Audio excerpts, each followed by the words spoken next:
Hello everyone, मैं लक्ष्मण सिंह चौहान आप सभी छात्रों का फिर से आपके अपने आईटी हंट चैनल पर स्वागत करता हूं। आज के इस पाइथन ट्यूटोरियल क्लास में we are discuss about the second loop of Python programming language. हम लोगों ने इससे पहले पाइथन प्रोग्रामिंग लैंग्वेज के व्हाइल लूप के साथ परिचित हुए। व्हाइल लूप क्या है? व्हाइल का दोनों टाइप, एक तो व्हाइल विथ इल्स, दोनों प्रकार के लूप हम लोगों ने समझा, उसका डेफिनेशन समझा, फ्लो चार्ट समझा, उससे संबंधित बहुत सारे प्रोग्राम समझे। अब आज के क्लास में हम लोगों को जो जानना है वो पाइथन प्रोग्रामिंग लैंग्वेज का ही एक लूप टाइप है, उसका नाम है for loop statement. Because the start with the for keyword so that is called to for loop. जैसे कि व्हाइल कीवर्ड से व्हाइल लूप तैयार किया गया था, इसका नाम व्हाइल लूप था, उसी तरह से फॉर कीवर्ड से एक स्टेटमेंट तय किया जाएगा, उसका नाम होगा फॉर लूप स्टेटमेंट। आपने व्हाइल लूप पढ़ा होगा तो आई होप आपको रिकॉल भी होगा कि व्हाइल लूप स्टेटमेंट में 4 डिफरेंट कंपोनेंट हुआ करते थे या स्टेटमेंट हुआ करते थे। उन्हीं 4 स्टेटमेंट से मिलकर लूप का निर्माण हुआ करता था। एक पहला स्टेटमेंट लूप का इनिशियलाइजेशन हुआ करता था, दूसरा स्टेटमेंट व्हाइल कीवर्ड के साथ में कंडीशन स्टेटमेंट या कंडीशनल टेस्ट किया जाता था, या वह रिलेशनल ऑपरेटर से या तो इक्वेशन हो या एक्सप्रेशन हो, और उसके बाद इंडेंटेशन मार्क दिया जाता था और कंडीशन ट्रू होने पे उससे एसोसिएट सेट ऑफ स्टेटमेंट लिखे जाते थे, जिसे हम लोग इटरेशन कहते हैं या body of while loop statement कहते थे। और उसी बॉडी ऑफ लूप स्टेटमेंट में कंट्रोल अपडेशन भी हुआ करता था। तो जैसा कि आप जानते हैं 4 स्टेटमेंट मिलकर हम लोगों ने देखा था पाइथन प्रोग्रामिंग लैंग्वेज के व्हाइल लूप में जब जब भी हमने यूज किया था 4 स्टेटमेंट के साथ मिला था। आइए अब हम लोग आज के लेक्चर में फॉर लूप देखते हैं। पहले बात मैं क्लियर कर दूं, जो फॉर लूप स्टेटमेंट है वो शॉर्ट तरीके से एक्सप्लेन किया जाता है कंपेयर टू व्हाइल स्टेटमेंट में। आपने देखा था while statement 4 line statement necessary होता था। पहला तो लूप का इनिशियलाइजेशन, दूसरा कंडीशन टेस्ट करना था, बॉडी ऑफ स्टेटमेंट था, कंट्रोल अपडेशन था। ये 4 स्टेटमेंट तो आपको देखने को मिलता ही था। यहां पर मात्र एक लाइन में ही लूप का काउंटर वेरिएबल इनिशियलाइज हो जाएगा फॉर का, और फॉर के साथ में किसी प्रकार का कंडीशनल टेस्ट स्टेटमेंट नहीं होगा। यहां पर रिलेशनल ऑपरेटर या कंपैरिजन ऑपरेटर की मदद से किसी प्रकार का इक्वेशन और एक्सप्रेशन नहीं किया जाता है। तो आप समझ रह गए होंगे कि while loop is better than the comparison and relational expression. अगर आपको कोई कंडीशनल स्टेटमेंट एग्जीक्यूट कराना है then the better loop statement is called to while loop, not for loop. For loop में केवल एक ऑपरेटर है जो फिक्स है, वो चलता है, और ऑपरेटर है मेंबरशिप ऑपरेटर, उसे हम लोग इन ऑपरेटर कहते हैं। इन ऑपरेटर का काम केवल कंटेनर या कंपाउंड क्लास टाइप के जो वैल्यूज होते हैं उन्हीं को टेस्ट करना, अगर अवेलेबल है तो उसको कहीं पे लाके स्टोर कर देना। यही काम फॉर लूप से होगा। कंपाउंड या कंटेनर क्लास टाइप किसे कहते हैं? कंटेनर या कंपाउंड क्लास आई होप आपको पता होगा। आपने प्रीवियस लेक्चर में डाटा टाइप्स या जिसे हम लोग क्लास टाइप कहते हैं वो हम लोगों ने रीड कर रखा है। उसके अंतर्गत हम लोगों ने पढ़ा था list class, tuple class, set class आप कह सकते हो, range class, string class, dictionary class. ये जो मैंने 5 या 6 और ये 6 डिफरेंट टाइप ऑफ क्लास की बात किया, मैं फिर से एक बार रिपीट कर दूं, चाहे वो लिस्ट हो, चाहे वो टपल हो, चाहे वो स्ट्रिंग हो, चाहे वो रेंज हो, ये चारों तो सीक्वेंस क्लास के हैं। इसके अलावा भी सेट और डिक्शनरी आप इन क्लास के एलिमेंट्स को यूजिंग फॉर लूप एक्सेस कर सकते हैं या किसी प्रकार का मैनिपुलेशन टास्क परफॉर्म कर देंगे। तो ये रहा एक बेसिक सा कंसेप्ट जिससे आपको एक रिकॉल और एक कंसिस्टेंसी बन गई आपके प्रीवियस लेक्चर व्हाइल के साथ में और फॉर लूप के साथ में। चलिए स्टार्ट करते हैं। यहां देखिए फॉर लूप स्टेटमेंट, और इसी को इटरेशन भी कहते हैं, रिपीटेशन स्टेटमेंट भी कहते हैं। ये चीज अगर आपको रिकॉल हो तो हम लोगों ने व्हाइल लूप स्टेटमेंट में भी इटरेशन लिखा था और आपको यही बताया था कि इसे रिपीटेशन स्टेटमेंट कहते हैं। ठीक है। For loop statement is a type of loop statement of Python. आपको पता होगा पाइथन प्रोग्रामिंग लैंग्वेज के पास 2 तरह का लूप स्टेटमेंट हुआ करता है। हमने पहले ही आपको एक्सप्लेन किया था। पहला अकॉर्डिंग टू कीवर्ड देखें तो व्हाइल लूप, और दूसरा फॉर लूप। ये फॉर लूप और व्हाइल लूप 2 प्रकार का लूप पाइथन प्रोग्रामिंग लैंग्वेज में यूज होता है। और पाइथन प्रोग्रामिंग लैंग्वेज में यह एक नए तरीके से यूज होता है, क्योंकि प्रीवियस प्रोग्रामिंग लैंग्वेज या traditional programming language as like आप सी प्लस प्लस, जावा, इन तरह की प्रोग्रामिंग लैंग्वेज में भी फॉर और व्हाइल यूज किया करता था। लेकिन पाइथन प्रोग्रामिंग लैंग्वेज पहली बार इसी फॉर और व्हाइल लूप को अपडेट करके लाया। उसे हम लोग फॉर इल्स स्टेटमेंट कहते हैं, व्हाइल इल्स स्टेटमेंट कहते हैं। और यहाँ पर इल्स स्टेटमेंट एज ऑप्शनल हुआ करता है। आप व्हाइल के साथ भी चाहे यूज करें चाहे ना यूज करें, फॉर के साथ में यूज करें या ना करें। सच में अगर कहा जाए तो इसका नाम होना चाहिए for ills loop statement, not for statement, because प्रत्येक फॉर के साथ में इल्स स्टेटमेंट लगाया जा सकता है, वो ऑप्शनल होता है, इसलिए हम यहाँ पे फॉर लूप कहते हैं। आई होप आपको ये बात रिकॉल फिर से हो गई कि Python programming language provide to us two different types of loop statement. First is a while else loop statement, second is a for else loop statement. For else statement में else जो है optional रहेगा, तो हम लोग ज्यादातर for loop के नाम से पुकारते हैं। वैसे ठीक while else statement सच में है, लेकिन else बहुतायत यूज नहीं किया जाता है, चाहे वो ट्रेडिशनल अपना एक हैबिचुअल रहा हो प्रोग्रामर का, आप ये कह सकते हो वो, या फिर नीड के अकॉर्डिंग बात कर सकते हो। इल्स स्टेटमेंट ऑप्शनल होता है, चाहे आप यूज करें चाहे ना करें। तो इस तरह से देखा जाए तो दो प्रकार के लूप स्टेटमेंट प्रोवाइड होते हैं हमें पाइथन प्रोग्रामिंग लैंग्वेज में, और वो कौन से हैं? फॉर इल्स लूप स्टेटमेंट, दूसरा while ills statement. Ills optional है, तो इसलिए हम लोग बार बार इल्स का नाम लेकर for loop and while loop कह सकते हैं। और ये फॉर लूप क्या है? पाइथन प्रोग्रामिंग लैंग्वेज का ही एक प्रकार है फॉर लूप। आई होप ये बात आपको समझ में आ गया। चलिए दूसरी लाइन की बात करते हैं। अब देखो यहाँ पर मैंने यहाँ पर एक्सप्लेन किया, बात तो मुझे यहाँ ही करनी चाहिए, यही करनी चाहिए, लेकिन ज्यादातर पॉपुलरिटी में फॉर लूप है, फॉर इल्स नहीं बोलते हैं, इसलिए मैंने शुरुआत में लाइन उसका नहीं दिया। आइए, for else statement is also used as while else loop statement of Python. Python programming language जैसे हम लोगों को व्हाइल विदाउट इल्स और व्हाइल्स विथ इल्स दोनों प्रोवाइड किया था, वैसे Python programming language for without else, for with else, दोनों तरह का हम लोग काम कर सकते हैं। तो यहां बताया गया है for else statement is also used as, हम फॉर इल्स भी यूज कर सकते हैं किसकी तरह? जैसे व्हाइल इल्स लूप स्टेटमेंट हम लोग पाइथन में यूज करके आए हुए हैं, क्योंकि प्रीवियस लेक्चर में हम लोगों ने while without ills and while with else दोनों प्रकार के लूप स्टेटमेंट बहुत अच्छे से समझ रखा है। तो आइए तीसरी लाइन आपसे बात करते हैं, फॉर एंड इल्स। आपको पता है फॉर और इल्स बोथ आर कीवर्ड्स, दोनों क्या हैं? कीवर्ड्स हैं ऑफ पाइथन। पाइथन के ही फॉर भी और पाइथन के इल्स भी। इल्स को आप कई बार हालांकि देख सकते होंगे, हम लोगों ने कंडीशन कंट्रोल स्टेटमेंट में यूज किया था इल्स स्टेटमेंट पहली बार। हालांकि हमको जब लूप स्टेटमेंट पढ़े उसमें भी इल्स आपने ध्यान लिया, मैं मान चल रहा हूं इल्स स्टेटमेंट आप बहुत अच्छे से जानते हैं। तो इल्स कीवर्ड है, या बहुत पहले से पास्ट में ये न्यूज थी और सबको पता हुआ होगा कि इल्स स्टेटमेंट या इल्स जो है वो कीवर्ड है। वैसे ही व्हाइल भी आप जानते थे कीवर्ड है। एक और शब्द जानिए, for also is a keyword. तो बात क्लियर हो गया, फॉर और इल्स दोनों ही कीवर्ड्स हैं इसके पाइथन के। आगे देखो, ills is an optional statement of for loop.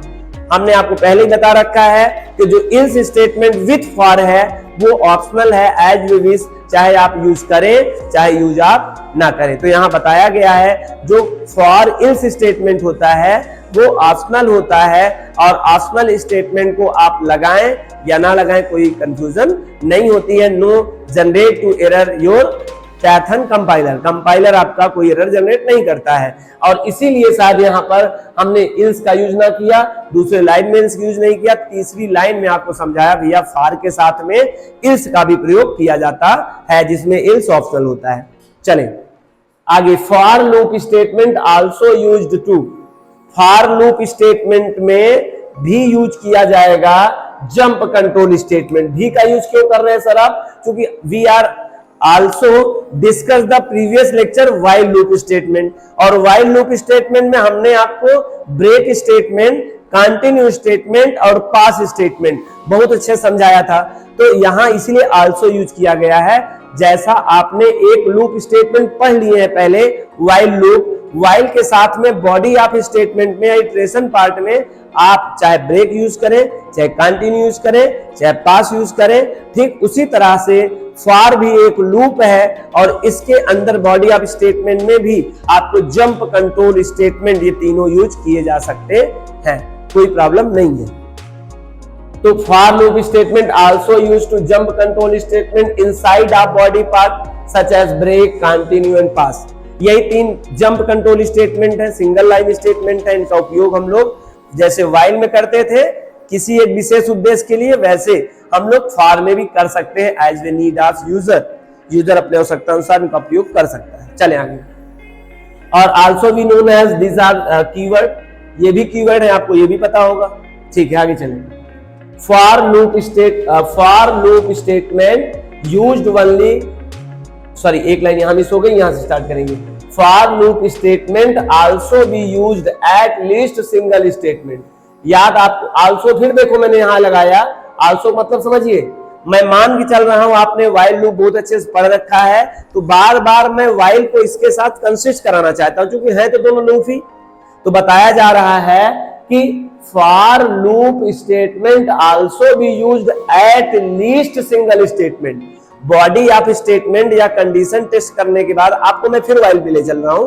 While में जब कंडीशन स्टेटमेंट टेस्ट करते थे, इंडेंटेशन मार्क लगाते थे, तो उससे एसोसिएटेड स्टेटमेंट एक लाइन या एक से ज्यादा लाइन कर सकते थे। आप वहां लीव नहीं कर सकते थे, इंपटी नहीं कर सकते थे body of while loop. Exactly यहां भी यही बात किया जा रहा है। फॉर लूप के बॉडी में कम से कम एट लीस्ट माने कम से कम एक स्टेटमेंट नेसेसरी होता है। अगर आपने उसे इंपटी किया तो एरर जैसे व्हाइल में देखने को मिला था वैसे फॉर में भी मिलेगा। ठीक है, तो for loop statement also be used at least, कम से कम, ऐसा नहीं ज्यादा ज्यादा, at least single statement and as we wish, otherwise आप इतना यूज करें, in block of iteration. Block of iteration को हम लोग बॉडी ऑफ लूप भी कह सकते हैं, body of for loop. Don't empty, मतलब आप इंपटी नहीं कर सकते हैं। अगर आप इंपटी करना चाहते हैं, अगर आप व्हाइल में देखे थे इंपटी रखना चाहते हैं तो क्या करते थे, पास कीवर्ड का यूज करते थे। हमने पहले क्लियर कर दिया अब लाइन में कि पास आल्सो यूज, पास इसी समस्या का समाधान ही है। If we want to do not single line statement inside of loop statement और if statement of elif statement. आप इफ में भी, इलिफ कंडीशन में भी, फॉर के साथ भी और व्हाइल के साथ भी, कहीं भी अगर आप चाहते हैं, आगे भी फंक्शन में, क्लास में, मेथड में, वहां भी देखेंगे, लेकिन अभी प्रीवियस जो पढ़ा है उसकी बात कर रहे हैं। अगर आप चाहते हैं कि मैं कोई भी स्टेटमेंट उस कंडीशन के बिहार पे एग्जीक्यूट नहीं कराना चाहता हूं, तो आपको पास नाम का एक jump control statement as a keyword वहां पर लिखना पड़ता है कोड में, जिस कारण से कंपाइलर आपके उस बॉडी ऑफ पार्ट में कंट्रोल एग्जीक्यूशन को ना जाने देता है, बल्कि उसको कंट्रोल को आगे फॉरवर्ड कर देता है नेक्स्ट ब्लॉक में। तो आई होप ये बात भी आपको समझ में आया। नीचे लाइन देखिए, for loop statement used only container या कंपाउंड क्लास, कंटेनर या कंपाउंड क्लास में यूज किया जाता है। कौन? फॉर लूप का उपयोग। मैं चाहता था एक सीधा सीधा बात कह सकता हूं, container for loop do not use the primary class type. अगर मैं कहता तो ये भी कह देता कि फॉर लूप का उपयोग प्राइमरी क्लास टाइप के साथ में नहीं किया जाता है, जब भी किया जाएगा इन क्लास टाइप किया जाएगा। प्राइमरी क्लास टाइप क्या है, आई होप आप सभी को पता होगा, नहीं पता तो मैं एक बार बता दूं। प्राइमरी क्लास टाइप में आपका होता है int class, float class, bool class, none class and complex class. आप ये जितने भी मैंने लिए प्राइमरी क्लास टाइप के क्लास टाइप, इनका उपयोग फॉर के साथ नहीं किया जाता है। इसके बाद बचते कौन है, यही तो बचते हैं जितना नाम लिखा हुआ है। उसमें सीक्वेंस क्लास बचा, सेट बचा, डिक्शनरी बचा। तो यहां पर क्या बताया जा रहा देखिए, for loop statement used only container या कंपाउंड क्लास टाइप। कंटेनर या कंपाउंड क्लास टाइप, पहले यहां रुक जाते हैं, आपको समझाते हैं। क्या इंट क्लास कंटेनर या कंपाउंड क्लास टाइप है? तो आप कहेंगे नो। मैं कहूंगा व्हाई? तो आप बताएंगे because the object only one value hold on a place. अपने प्लेस पर केवल एक वैल्यू रख सकता है। मैं कहना क्या चाहता हूं, मैं ये कहना चाहता हूं a = 5 ऐसे आप रखेंगे आप a इज इक्वल टू 3.5 रखेंगे। आप चाहकर इस पे 2 वैल्यू नहीं रख सकते हैं, इस पर, इस वाले पे। अगर ये इंटीजर क्लास का ऑब्जेक्ट बनाना चाहते हैं तो नहीं बनने तो हो जाएगा टपल पी। क्यों? एक से ज्यादा अगर वैल्यू हो गई, कामा लग गया तो टपल हो जाएगा। तो आपको कभी भी इंटीजर क्लास का कांस्टेंट, इंटीजर क्लास का ऑब्जेक्ट नहीं क्रिएट होगा। ये बात आपको क्लियर समझ में आ गई। तो आप जब भी यूज करेंगे फॉर लूप स्टेटमेंट का तो वो कंटेनर या कंपाउंड क्लास के साथ ही उपयोग करेंगे। और कंटेनर कंपाउंड क्लास किसे कहते हैं? List, tuple, string, range. जिसे आप अगर जानना चाहें और कहना चाहें तो कह सकते हैं सर ये सीक्वेंस क्लास है। क्या है? Sequence class type. मतलब सीक्वेंस क्लास टाइप का उपयोग आप करेंगे। या फिर क्या यूज करेंगे? सेट और डिक्शनरी का भी उपयोग किया जा सकता है इस फॉर लूप के साथ। चाहे वो सेट हो, चाहे लिस्ट हो, चाहे स्ट्रिंग हो, चाहे रेंज हो, चाहे सेट हो, चाहे डिक्शनरी हो। If you want to take one more than constant value on a single object, then you have need to compound or container class type. और these are called to container और compound class type. यहाँ पर इस type के object पर चाहे single value रखिए, चाहे सिंगल से ज्यादा रखिए। एज लाइक आप दिस देखिए, a is equal to 1, 2, 2.5, 3.5। देखिए मोर देन वैल्यू स्टोर हो रही है एक ही प्लेस पर। ये कंटेनर क्लास हो गया। अगर मैं b इज इक्वल टू 1, 2, 3, 3.5, राज ऐसे करता, ये भी देखिए एक ही ऑब्जेक्ट पर मल्टीपल वैल्यू रख रहा है। So that is called to compound और कंटेनर क्लास टाइप, है ना। कंटेनर क्लास ऑब्जेक्ट और कंपाउंड क्लास ऑब्जेक्ट, ठीक है। और अगर हम स्ट्रिंग में भी चाहें तो स्ट्रिंग में मल्टीपल रख सकते हैं। मतलब ये जो बताए गए हैं ये क्लास टाइप, ये इस तरह के क्लास टाइप हैं। Provide to user take to one more than constant value hold in a single place and usually used to a common name access to each other. आप इनको चाहें तो एक दूसरे एलिमेंट्स को एक साथ कंसिस्ट रहते हैं कि प्लेस पर एक्सेस भी कर सकते हैं, ठीक। अगर आपको इन क्लास के बारे में बहुत अच्छे से डिटेल नहीं पता चल पा रहा है तो शायद आप पहली बार लेक्चर पे आए हैं, लेक्चर वीडियो पे मैं आपसे रिक्वेस्ट करूंगा आपको इसे डिस्क्रिप्शन लिस्ट में सभी एक क्लास टाइप के वीडियो सीक्वेंस मैनर में पढ़ाए गए हैं, बताए गए हैं। उस लेक्चर को आप अगर अच्छे से सीख लेंगे तो आपको जो बताना चाहता हूं आपको डेफिनेटली बात समझ में आ जाएगी। चलिए नेक्स्ट लाइन क्या है? For loop statement used to membership operator for searching membership in container या कंपाउंड ऑब्जेक्ट। आपको फॉर लूप स्टेटमेंट में एक इन नाम का ऑपरेटर मिलेगा और इन ऑपरेटर को मेंबरशिप ऑपरेटर कहते हैं। आप सबको पता होगा मेंबरशिप ऑपरेटर ट्रू और फॉल्स रिटर्न करता है। जब वह एलिमेंट उसमें एग्जिस्ट कर रहा होगा तब तो रिटर्न करेगा ट्रू, अदरवाइज करेगा फॉल्स। तो आपको फॉर लूप में इन नाम का ऑपरेटर नेसेसरी रूप से यूज करना पड़ता है। प्रत्येक फॉर लूप में आपको इन नाम का एक ऑपरेटर यूज करना पड़ेगा। तो आई होप आप मेंबरशिप ऑपरेटर का इन और नॉट इन जानते हैं। आप अगर नहीं जानते हैं, लेक्चर पहली बार देख रहे हैं इस चैनल पे आके, तो मैं आपसे फिर से रिक्वेस्ट करूंगा आपको जाकर अपने से डिस्क्रिप्शन लिस्ट पर मेंबरशिप ऑपरेटर खास करके पढ़ लेना है, क्योंकि without in operator we can say that membership operator we can not handle to for loop statement. आप बिना इनके समझे हुए आप फॉर लूप में हैंडल नहीं करेंगे। आगे बात करता हूं मैं फिर से। For loop do not use to conditional equation और एक्सप्रेशन। जैसा कि आप लोगों ने देखा है प्रीवियस लेक्चर में हम लोगों ने व्हाइल लूप बहुत अच्छे से पढ़ा है। प्रत्येक व्हाइल लूप के साथ में कोई न कोई आप कंडीशन टेस्ट कराते थे, या चाहे वो इक्वेशन हो चाहे एक्सप्रेशन हो, जिसमें रिलेशनल ऑपरेटर या उसे कंपैरिजन ऑपरेटर कहते हैं, ग्रेटर देन, लेस देन, वो चीज आप तय करते थे। बट फॉर में ऐसा नहीं करेंगे। फॉर नहीं यूज करेगा किसी प्रकार का कंपैरिजन टेस्ट नहीं करेगा, कोई टेस्टिंग नहीं करेगा। टेस्टिंग करेगा भी तो केवल इन ऑपरेटर का जो भी काम होता है वही काम करेगा। इसके अलावा कोई ऑपरेटर फॉर में यूज नहीं होता है। Only one operator support to the for loop statement is called membership operator, by name is called IN, ठीक है। IN केवल इन ऑपरेटर का यूज होगा, बाकी किसी भी प्रकार का कंडीशनल टेस्टिंग नहीं होगा। जैसा कि आपने व्हाइल में देखा था, बार बार व्हाइल के साथ में i is less than 10 कुछ इस तरह का काम किया करते थे। बट फॉर में ऐसा नहीं होता है।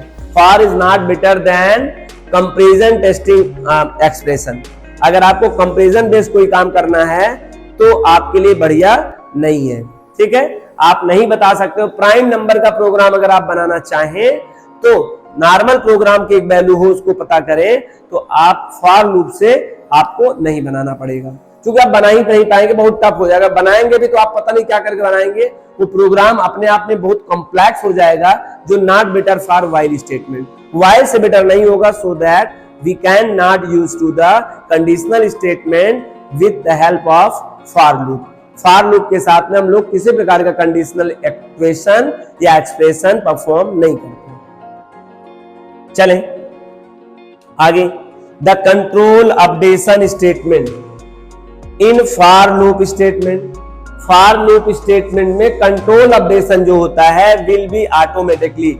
आपको पता होगा हम लोग कंट्रोल जो ऑब्जेक्ट होता था जिसे लूप ऑब्जेक्ट कहते थे, कुछ लोग उसे काउंटर वेरिएबल या काउंटर ऑब्जेक्ट कहते हैं, उसमें ऑटोमेटिकली वो इंक्रीमेंट होता है बाय इम्प्लिसिट तरीके से सिस्टम द्वारा, हमें नहीं करना पड़ेगा।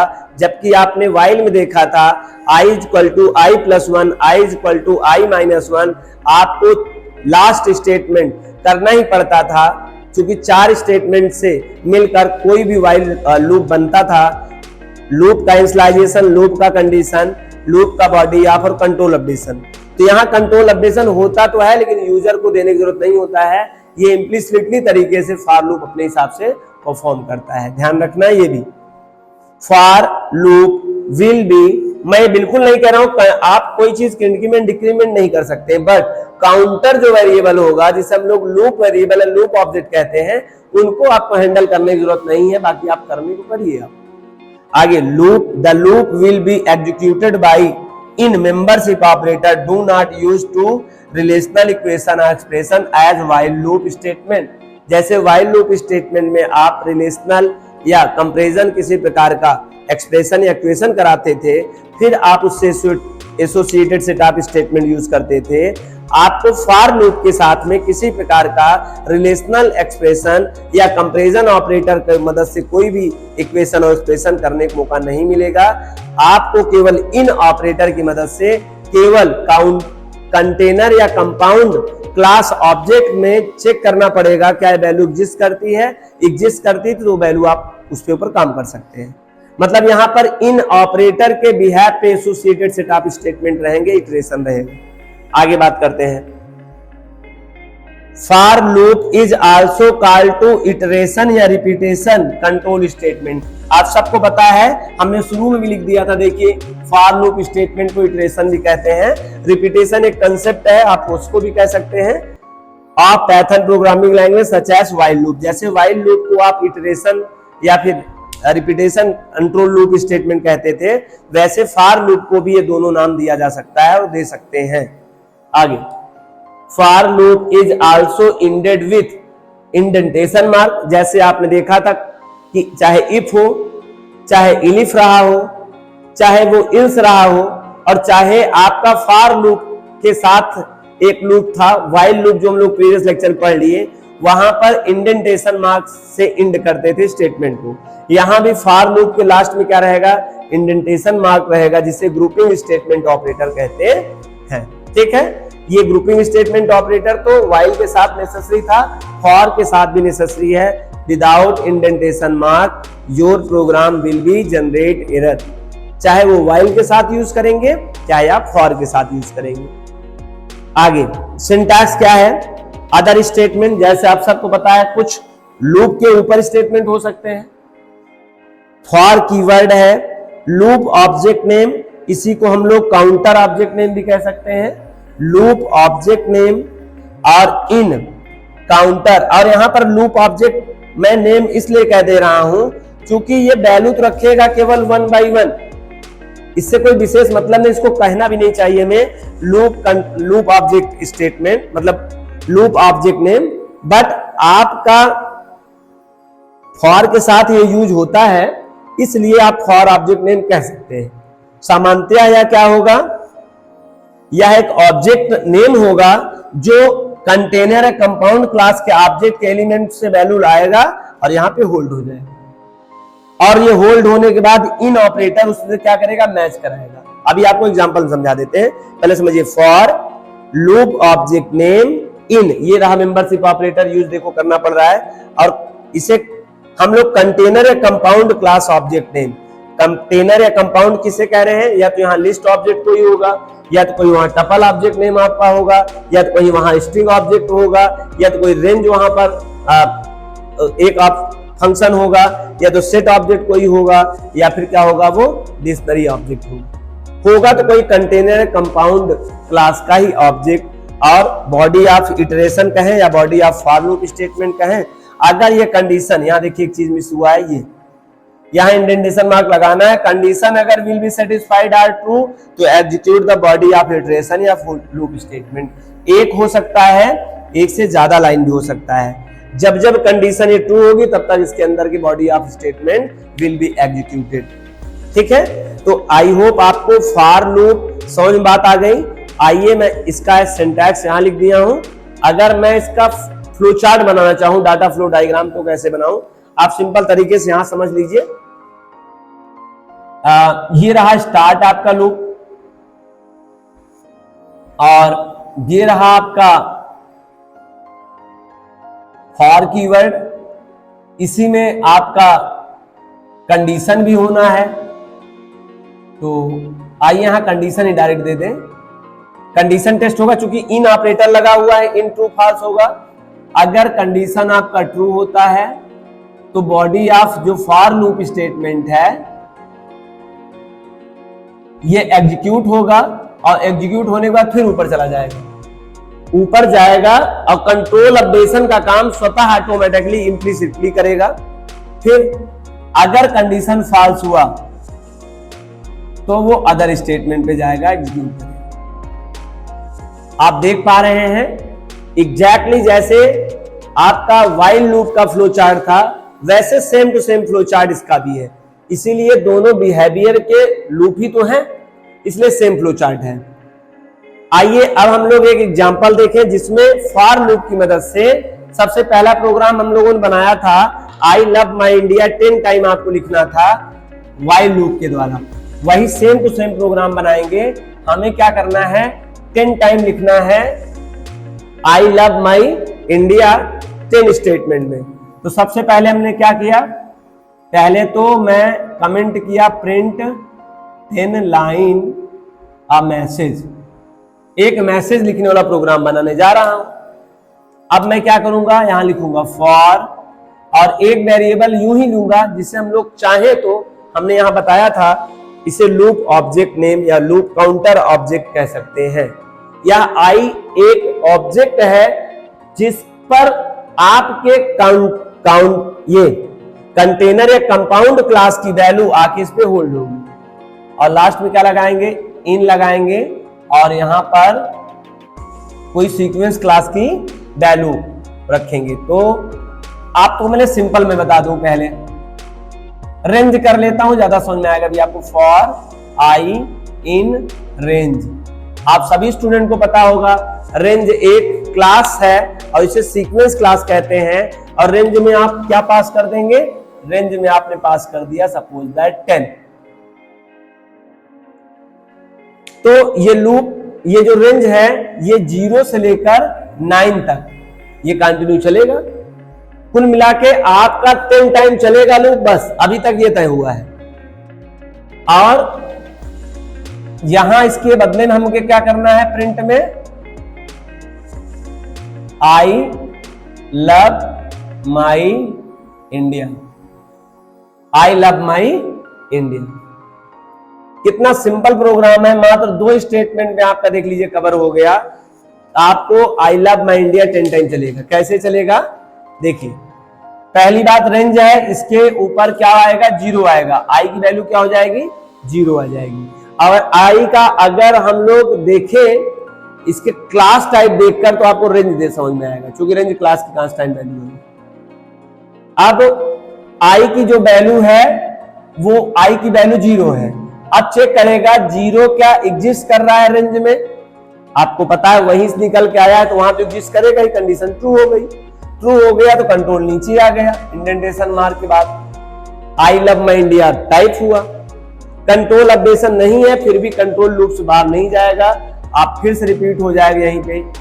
फिर से रेंज की वैल्यू इस पे 1 आएगी, फिर वो चेक करेगा 1 क्या रेंज के अंदर अवेलेबल है वैल्यू, यस, क्योंकि वहीं से वैल्यू आ रही है ना। अपने ही पॉकेट से मैं कोई चीज निकाल कर अपने से चेक करूं क्या मेरा है, तो डेफिनेटली मेरा होगा। और कब तक, जब तक उसमें से निकलता रहेगा तब तक कंडीशन ट्रू होता रहेगा। जब इसमें से कुछ नहीं निकलेगा तो कंडीशन फॉल्स हो जाएगी, तो आपका कंट्रोल यहाँ पे फॉल्स होगा और फिर बाहर निकल के आ जाएगा। तो ये रहा सिंपल सा example, I love my India, और ये 10 टाइम आपको एग्जीक्यूट होगा। आई होप आपको एक सिंपल सा एग्जांपल समझ में आया। हम लोग नेक्स्ट लेक्चर में इसी को एक डीप तरीके से या प्रोग्रामिंग आपको समझाने के लिए एक प्रोग्राम बनाएंगे छोटा छोटा, जिसमें आपको बात सीधे समझ में आएगी। आई होप आपको फॉर लूप स्टेटमेंट बहुत अच्छे से समझ में आ गया। फॉर लूप स्टेटमेंट मात्र 2 ही बात समझना बहुत इंपॉर्टेंट है, इसमें किसी प्रकार कंडीशनल स्टेटमेंट एग्जीक्यूट नहीं होता है, कंट्रोल अपडेशन आपको करने की जरूरत नहीं होता है। बाकी जो लूप की परिभाषा थी, व्हाइल की जो लूप की फैसिलिटी थी वहां, बाकी सेम टू सेम यहां भी अवेलेबल है। और खास बात क्या, आपका व्हाइल लूप किसी भी डाटा टाइप पे काम कर सकता था, बट एक कंपाउंड या कंटेनर क्लास टाइप या ऑब्जेक्ट की वैल्यू, क्योंकि जहां पर मेंबरशिप ऑपरेटर यूज हो रहा है, तो जहां पर ग्रुप ऑफ एलिमेंट्स रखने की फैसिलिटी होगी, वहां के क्लास ऑब्जेक्ट का ही उपयोग यहां पे किया जाएगा। तो इनसे ये बात समझा जा सकता है, मेंबरशिप ऑपरेटर है, मेंबरशिप ऑपरेटर वहां यूज होता है जहां पर ग्रुप ऑफ एलिमेंट्स होते हैं। ग्रुप ऑफ एलिमेंट्स केवल कंटेनर या कंपाउंड क्लास में ही रहते हैं। तो ये 2-3 बातें जो आपको समझना है। This is a very easy loop compare to the while loop, but while loop जो काम कर लेगा वो फॉर लूप करने में कॉम्प्लेक्स टास्क परफॉर्म करेगा। अगर कोई कंपैरिजन करना होगा किसी प्रकार का प्राइम नंबर का प्रोग्राम अगर आपको बनाना हो इसके माध्यम से, तो बहुत टफ हो जाएगा, आप नहीं बना पाएंगे, बिकॉज आप कंडीशन इसके साथ टेस्ट नहीं कर सकते हैं। कंडीशन आप टेस्ट नहीं कर सकते तो आप बनाएंगे कैसे, है ना। हाँ, रेंज में अगर कोई कहे 1 से लेकर 50 तक में कौन प्राइम है तो आसान हो जाएगा, क्योंकि यहाँ मैं चेक कर लूंगा वैल्यू और यहाँ के बाद मैं यूज करूंगा, लेकिन यूज तो करना पड़ेगा आपको व्हाइल ही, उसके बाद आपको व्हाइल यूज करना पड़ेगा। तो आई होप आपको फॉर लूप समझ में आ गया। अगर आज का या फॉर लूप स्टेटमेंट आपको समझ में आया तो वीडियो को लाइक करिए। अगर चैनल पे आप पहली बार आए हैं तो चैनल को सब्सक्राइब करिए। ज्यादा से ज्यादा अपने दोस्तों को या लेक्चर शेयर करिए, जिससे उनका फॉर लूप स्टेटमेंट क्लियर हो जाए। Thank you so much. Meet up next class.